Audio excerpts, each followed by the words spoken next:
కుటుంబానికి చెందిన dynamic batch 1995 welfare society గౌరవ అధ్యక్షులు పుట్టా మధు ఇటీవల మరణించడంతో వారి కుటుంబానికి అండగా నిలవడానికి 2 లక్షల రూపాయలు ఆర్థిక సహాయం అందించడం జరిగింది అని డైనమిక్ బ్యాచ్ 1995 వెల్ఫేర్ సొసైటీ సభ్యులు తెలిపారు. అంతేకాకుండా దాదాపు 350 మిత్రులందరూ కలిసి దాదాపు 95,000 రూపాయలు కూడా ఆర్థిక సాయం చేసి కుటుంబ సభ్యులకు బాసటగా నిలవడానికి డైనమిక్ బ్యాచ్ 1995 చే మిత్రులు అందరం పుట్టా మధు కుమారుడైన శ్రీకాంత్ కు అందజేయడం జరిగిందని తెలిపారు. మధు చనిపోవడం బాధాకరం అయినప్పటికీ వారి కుటుంబ సభ్యులకి అండగా నిలవడానికి ఆర్థికంగా ఎంతో కొంత సహాయ సహకారాలు అందించడానికి ఈ కార్యక్రమానికి నాంది పలకడం జరిగిందన్నారు. ఆ భగవంతుడు మధు కుటుంబ సభ్యులకు వీలైనంత తొందరగా మనోధైర్యాన్ని కల్పించాలని కోరుకుంటూ మధుబాబు ఆత్మకు శాంతి చేకూరాలని అందరి తరపున కోరుకుంటున్నామన్నారు.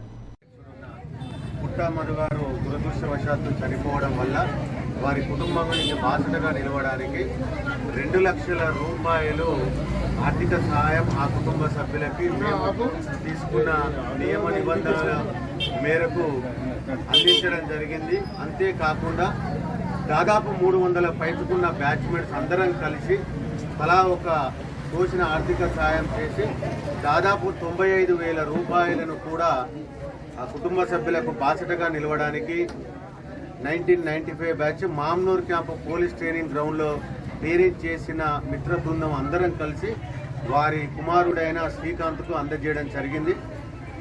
మధుబాబాయ్ చనిపోవడం బాధాకరం అయినప్పటికీ వారి కుటుంబ సభ్యులకి బాసటగా నిలవడానికి గాను ఆర్థికంగా ఎంతో కొంత ఆర్థికంగా సహాయ సహకారాలు అందించడానికి తోడుగా నీడుగా ఉండడానికి ఈ యొక్క మాతర కార్యక్రమానికి నాంది పలకడం జరిగింది.